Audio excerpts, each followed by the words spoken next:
Students, पिछली video में हमने परमुटेशन ग्रुप्स की बारे में पढ़ा था, इंट्रो पढ़ी थी। अब इससे नेक्स्ट वीडियो में हम आगे का एग्जाम्पल कर रहे हैं और मेथड देखेंगे कि हम कैसे लिख सकते हैं परमुटेशंस को। हमने ये एग्जाम्पल लिया था जिसमें मैंने बताया था पिछली वीडियो में कि ये ऑन 1 और ऑन 2 मैपिंग है। ठीक है, तो अब हमने यहाँ पे देखना है। देखो 1 ऑन 2 कैसे है। देखो यहाँ पे सारे एलिमेंट एक ही एलिमेंट्स के साथ जुड़े हुए हैं। 1 2 के साथ जुड़ा हुआ है, 2 1 के साथ, 3 3 के साथ। कोई भी दो एलिमेंट x के एक fx के साथ नहीं जुड़े हुए, तो ये 1 1 है। और यहाँ पे देखो, यहाँ पे सारे के सारे एलिमेंट की इमेज है, प्री इमेज है, सॉरी, इनको प्री इमेज भी बोला जाता है और इन्हें इमेज बोला जाता है। तो इन सब एलिमेंट की क्या है, यहाँ पे प्री इमेज है। तो हम क्या कह देंगे, ये 1 1 और ऑन 2 मैपिंग है। अगर आपको नहीं पता तो मेरी पिछली वीडियो में देखना। और जब हम इसे ऐसे रिप्रेजेंट करते हैं फंक्शन को, तो इसे क्या बोलते हैं, मैपिंग्स बोलते हैं। ठीक है, अब हमें और वेज कैसे लिख सकते हैं हम परमुटेशंस को। अब हम कैसे लिखेंगे परमुटेशन को इजी वे में। हम क्या करेंगे, 1 2 3 ऊपर वाली चीज, ये वाला डोमेन जो हमारा होगा उसे हम एज इट इज ऐसे के ऐसे फिक्स कर लेंगे, यहाँ पे लिख देंगे 1 2 3।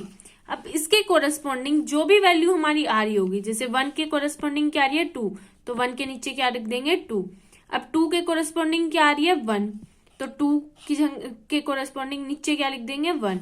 ऐसे ही 3 के नीचे के कोरस्पॉन्डिंग क्या आ रहा है fx 3, तो 3 के नीचे 3 लिख देंगे। तो ये नेक्स्ट मेथड है कि हम कैसे दिखा सकते हैं परमुटेशन को।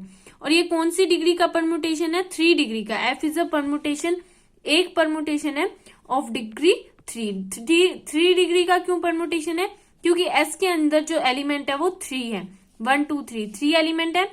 s के अंदर जो s सेट है, ये ब्रैकेट्स ये क्लोज नहीं होगी, ये ऐसे लगेगी, कर्ली ब्रैकेट्स आएगी, ये गलती से लगा दी गई है, तो ये आप ठीक कर लेना।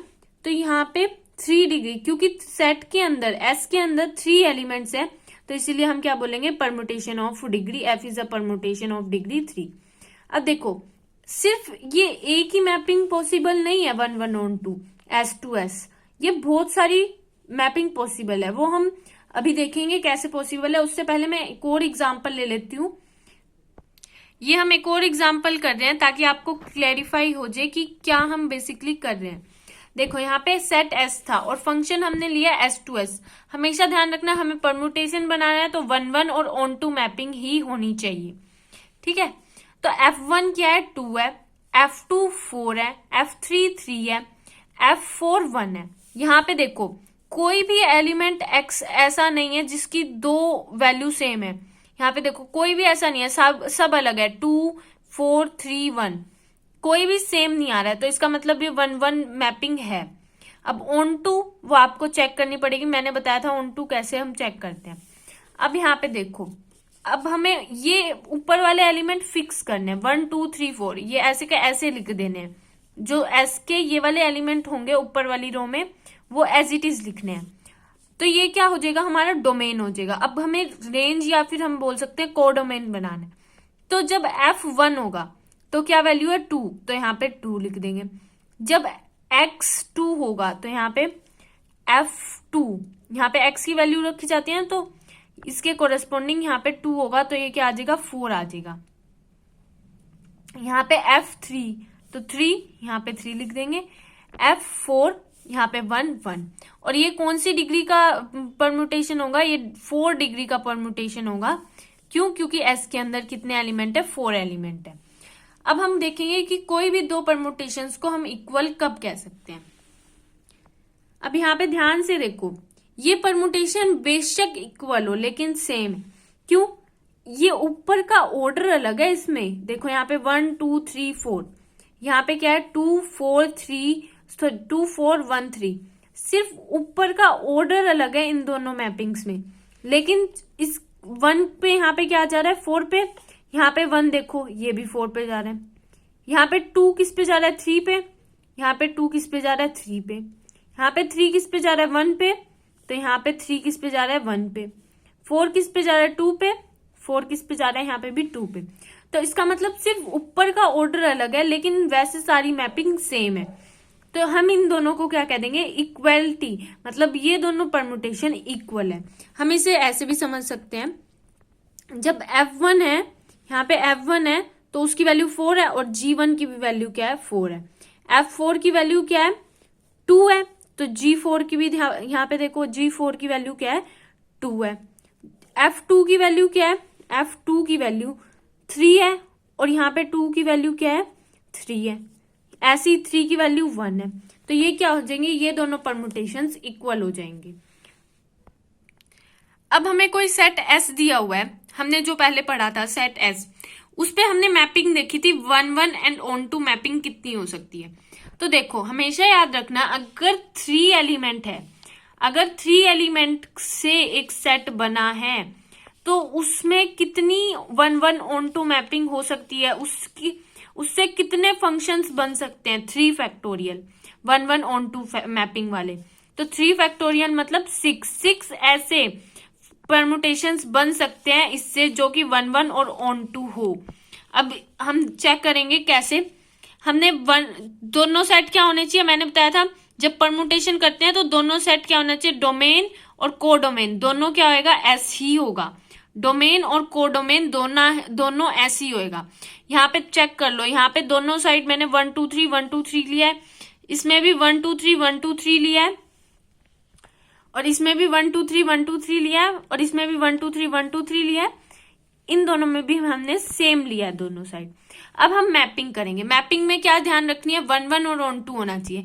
1 1 का मतलब यहाँ पे किसी भी 2 एलिमेंट को अगर लें तो ऐसा नहीं होना चाहिए 2 एलिमेंट के लिए सेम एक ही एफएक्स आए, ये आए, ऐसा नहीं होना चाहिए। क्योंकि 1 1 होता है कि एक जना एक पे जाए, एक जना यहाँ का एक पे जाए, दूसरी जगह पे एक जना यहाँ का एक पे जाए। और ऑन टू क्या होता है, यहाँ का कोई भी एलिमेंट खाली नहीं रहना चाहिए, यहाँ पे सारी, यहाँ पे जितनी भी इमेज हो उन सबकी प्री इमेज होनी चाहिए।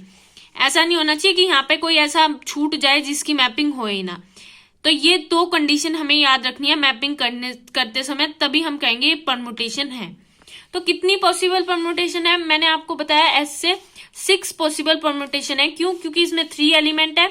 और हम चेक कैसे करते हैं कितनी पॉसिबल है, हम 3 फैक्टोरियल कर देंगे, क्या आएगा 3 फैक्टोरियल 6, इसका मतलब 6 परमुटेशन हम कर सकते हैं। अब मैं बता रही हूँ कैसे कर सकते हैं। अब यहाँ पे देखो 1 1 पे जा सकता है, 2 2 पे जा सकता है, 3 3 पे जाते हैं, ये 1 मैपिंग होगी। अब दूसरा 1 को फिक्स कर लो, 2 को एक बार 3 पे भेज दो, 3 को 2 पे भेज दो, 1 को फिक्स करके, ये भी 1 1 ऑन टू मैपिंग है। उसके बाद 3 को फिक्स कर लो, यहाँ पे हमने क्या किया है, 3 को फिक्स कर लिया, 2 को 1 पे भेज दिया, 1 को 2 पे भेज दिया। उसके बाद हमने क्या किया, 2 को फिक्स कर लिया, 1 को 3 पे भेज दिया और 3 को 1 पे भेज दिया। 4 मैपिंग्स होगी। अब 2 और रहती है करनी। अब किसी को फिक्स नहीं करना, हमने क्या करना है, किसी को फिक्स नहीं करना। 1 को 2 पे भेज दिया, 2 को 3 पे भेज दिया, 3 को 1 पे भेज दिया, ठीक है।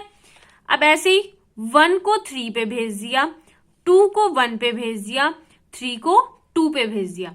तो टोटल सिर्फ 6 मैपिंग बनेगी। बेशक आप चेक कर लेना, यही 6 मैपिंग पॉसिबल है, परमुटेशन पॉसिबल है इस सेट एस से, ठीक है। और कितनी, हम कैसे चेक करेंगे कितनी मैपिंग पॉसिबल है, मैंने आपको बताया जितने भी एलिमेंट है सेट एस में उसका फैक्टोरियल ले लो। यहाँ पे 3 एलिमेंट है सेट एस में, तो 3 फैक्टोरियल इक्वल्स टू 6, तो इसका मतलब 6 मैपिंग जो है 1 1 ऑन टू 6 परमुटेशन पॉसिबल है सेट एस से। अगर यहाँ पे 4 होता तो यहाँ पे 4 फैक्टोरियल आ जाता।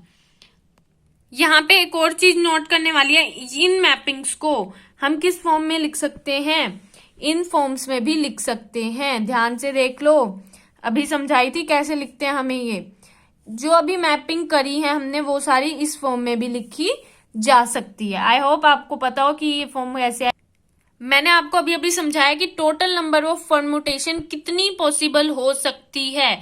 अगर एस कोई उसी की डेफिनेशन दी हुई है यहाँ पे, एस अगर कोई फाइनाइट सेट है और उसमें एन डिस्टिंक्ट एलिमेंट है, मतलब एन अगर डिफरेंट डिफरेंट एलिमेंट्स हैं, तो उस एस सेट से हम एन फैक्टोरियल्स मैपिंग बना सकते हैं। N factorial distinct different permutation बन सकती है डिग्री n की उस s सेट की हेल्प से।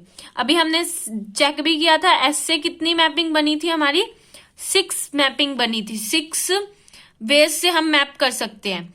ठीक है, अब ध्यान से एक और चीज देखो, अब जितनी भी हमने ये मैपिंग बनाई है इनको अगर एक सेट में बंद कर दें तो एक वो नया सेट आ जाएगा। कैसे? हमने ये मैपिंग जो है वो कहां से कहां तक थी, S से S तक, हमने इन सारी मैपिंग को एक सेट में बंद कर दिया। ये क्या है, ये सेट का सिंबल होता है, ये कर्ली ब्रैकेट्स, इसका मतलब क्या है, ये सेट है। ये सारी मैपिंग लिख दी और इन सबको किसमें एक सेट बना दिया और इस सेट का नाम क्या रख दिया, P3। P3 का मतलब होता है कि S सेट की सारी परमुटेशंस का सेट है P3।